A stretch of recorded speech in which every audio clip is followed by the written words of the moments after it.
Hi friends, welcome back for another Missing Stamps video. This is Cassie. Today we're going to be using the Jungle Ruins stamp set. This one is so cute, brand new, love it, love it.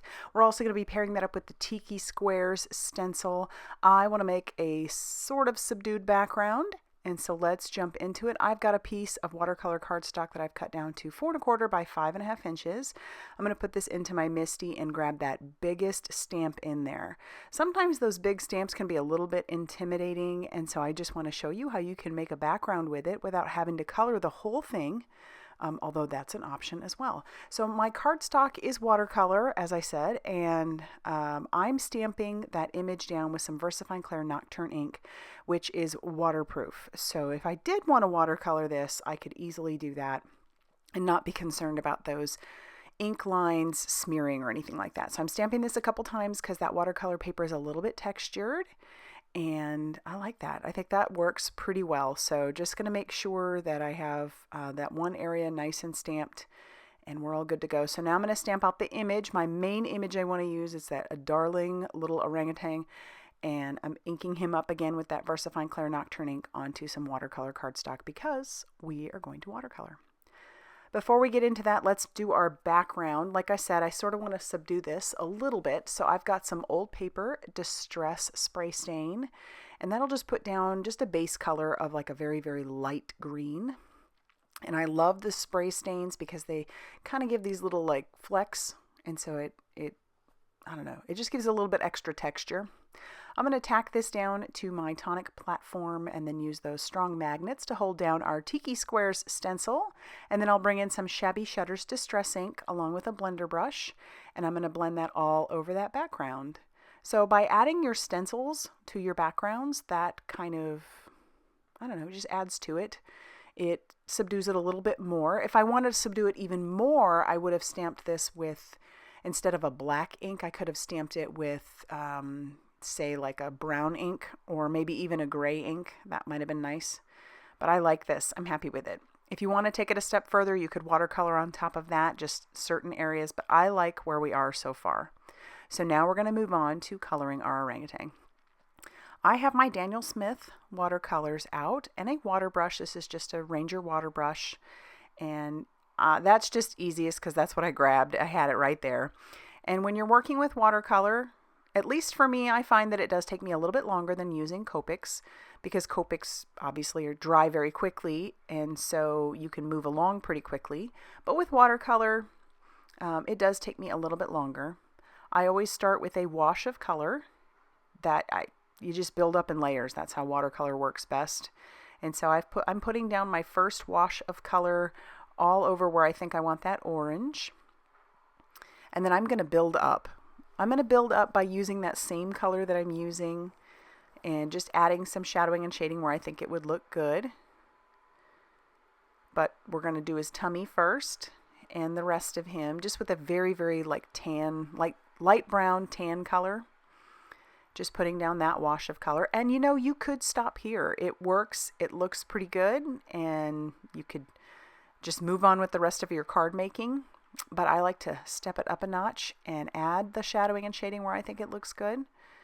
But other than that, I mean, look at him. He looks fine. You could stop here. But again, I'm going to bring in that same orange that I already used, and I'm going to put down a line of it where I think the shadowing and shading would be, and then I'll blend that out. And any watercolors that you have would work well. If you have the distress inks, you could put those down, and you can use those to watercolor with. You could, like I said, use any watercolor palette that you might have. Watercolor pencils would work really well too. Those would be fun to use. You just have a lot of options as far as watercolor goes. So I'm going to keep working and putting down that darker color and then blending it out. You'll notice that I keep wiping my brush off on my towel that's sitting there. That's just to get some of that excess color off and a little bit of the wet. So that way I can blend that color a little bit more seamlessly. And I'll just keep adding darker color. I thought that I was going to stop here because I thought that worked pretty well, but I end up bringing in even darker color. So while I'm waiting for that to dry, I'll move on to his tummy. And another thing I like to do sometimes while I am watercoloring, especially if you're first starting out, is I will heat emboss my image. So I'll use that same VersaFine Clair Nocturne ink, and then I'll cover that with a clear embossing powder. What that'll do is that will leave those lines all raised, and so it will provide little wells for areas for your watercolor, so you don't have to worry so much about making sure that each area is dry before you move on to the one right next to it. Whereas what I'm doing right now, I have to make sure that the area that I'm working on is dry if I'm working right next to it, because that color will bleed into each other. So that's what I'm doing. You'll notice I'm just going from section to section. Again, waiting for each piece to dry, and then I'll move in. And you could stop here, but I decided I wanted to make it even more dramatic, so I grabbed a darker shade of orange that I had and brought that color in and really deepened up some of those areas. But you could completely skip this. It's just, I could not help myself. I've been doing a lot of watercoloring lately, just sitting in front of the television with stamped out images and just watercoloring those images and saving those for later. But I love doing that. So now I'm going to fussy cut him out and leave a nice little white border all the way around him. And then we have to move on to our sentiment. So I've got some Pearblossom Press sentiment stock. I used an anti-static powder tool on that. And then I'm going to use some juicy embossing ink along with some fine detail white embossing powder. I'll ink up my sentiment with that clear embossing ink, stamp that down, and then cover that with the white embossing powder. Don't worry about that residue that you have from the anti-static powder. That will wipe away. You just want to make sure that when you're done heat embossing, you wait till that's dry and cooled down, and then you can wipe away any of the excess powder that you might have. I'm using my guillotine trimmer to trim down my sentiment, and then we're going to cut a slant on this one side of our sentiment, and then we'll be ready to start assembling. I couldn't help myself. I had to grab out an action wobbler, and if you're new to these, they're so great. They add an interactive element to your piece, and they don't add a bunch of bulk. So I'll peel off the release paper on one side, stick it down to my little orangutan, and then I'll peel off the release paper on the back of that, and then I can stick him down to our background, and then check him out. He moves. I love it. All right, I'll grab some 3D foam tape, peel off the release paper on that, and stick our sentiment down.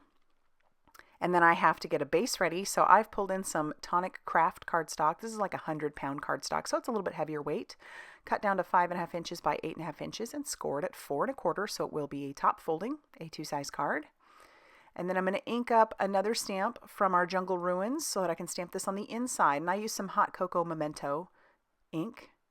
So we just have a little something something on the inside, and now I can use my liquid glue to adhere down our panel to our card base. And then that is going to do it. You could add some embellishments if you want to, but I think the fact that this little guy moves around is great. And like I said, it doesn't add a lot of bulk, so he goes through the mail super easy. I love it. So if you like this video, be sure to hit that like button and definitely consider subscribing if you haven't already done so. Thanks for stopping by, and I'll see you very soon in another video. Bye, everybody.